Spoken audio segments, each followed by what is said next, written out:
So mga boss, magandang araw sa lahat. So ngayon dito sa video na to, ipapakita ko lang yung kalsada rito sa Hong Kong. So ayan, kung nakikita nyo, napakagandang tulay. Napakaganda ng pagkagawa nito. Shout out dyan sa mga nakakakilala sa akin, sa mga kasamahan ko na nasa Europe ngayon, sa mga nagtrabaho sa FIFA World Cup na pinalad papunta ng Europe, at shout out sa mga hindi pinalad na nasa Pilipinas. So ito yung pinakamahabang tulay dito sa Hong Kong. Ayan, kung nakikita nyo yung paikot, napakaganda oh. Ito yung kalsada na pagpapunta ka ng Hong Kong International Airport, kaya galing ka ng Hong Kong International Airport, papasok ka ng Hong Kong ng pinaka city. Dito ka dadaan pagaling mo ng airport. So shout out sa inyo lahat dyan. Shout out sa mga nasa Europe. Ingat kayo lagi, magkikita-kita pa tayo sa final.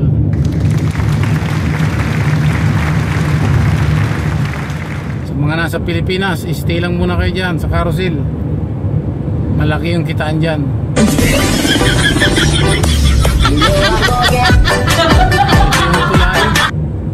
3 kilometers.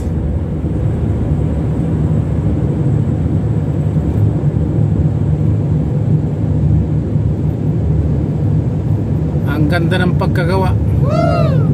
As in, super ganda talaga. Ayun pa yung kung natatanong nyo sa medyo may kalayuan.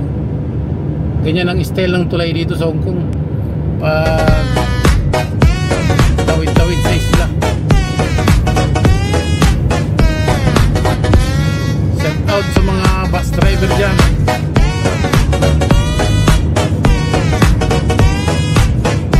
Nandyan sa Pilipinas ngayon, nagsasakalaran.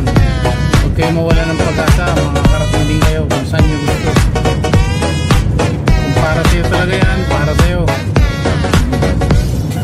So hanggang dito na lang ang aking video. Maraming salamat sa mga nanood. Ingat kayo lagi. Mabuhay mga bus driver.